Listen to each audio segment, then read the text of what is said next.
finishing the job with the client. It's pretty straightforward, but you want to kind of wrap things up a little bit, you know? You want to deliver the final video in whatever form was agreed upon. Maybe you're just delivering the project file. Maybe you're doing the final exports.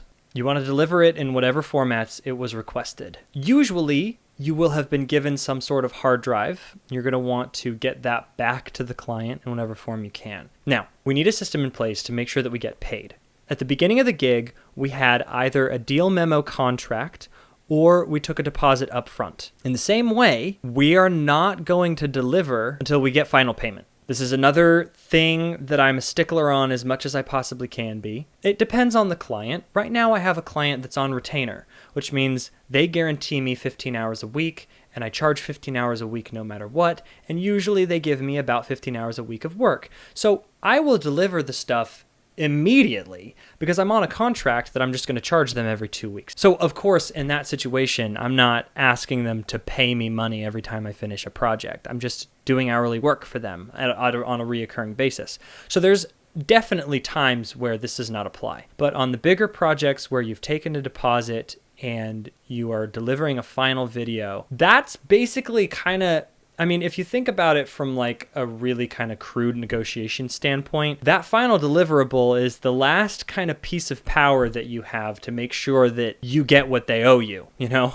Even if you trust them, things happen. This won't be an issue, and they won't freak out at you if you stick to your guns, if you set it up from the beginning. If you made sure to express to them that final payment will be due before the final deliverable is sent, and that you'll send the final deliverable as soon as the money hits your bank account, well, then it's no big deal. They say they want the final deliverable, and you're like, yes, great, send me final payment, and then I can send you the final deliverable.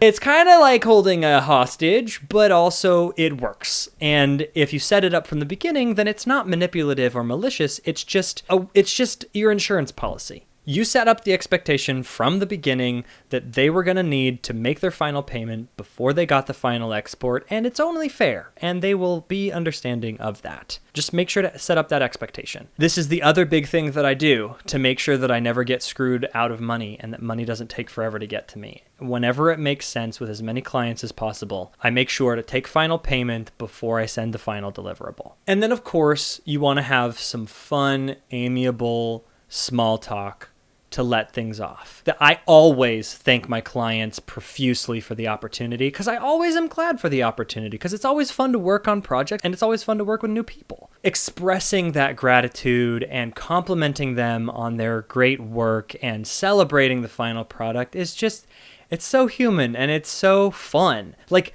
take a minute to celebrate. Celebrate for yourself. Go out and do something cool. Try to celebrate with the client if you can. At the very least, send them a note thanking them for the opportunity and congratulating them on the success of the project. This is a cool thing that you've all just done together and celebrated. It's exciting. It's cool. You just made a thing. It is hard to make things.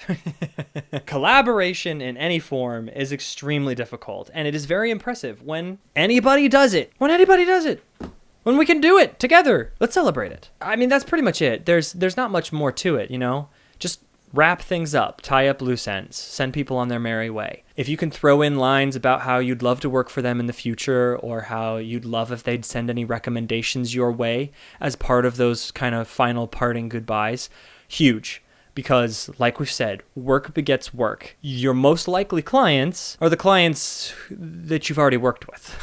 So stay top of mind for them. End things off well, because you may as well. And if you liked working with them, odds are you'll be able to work with them again.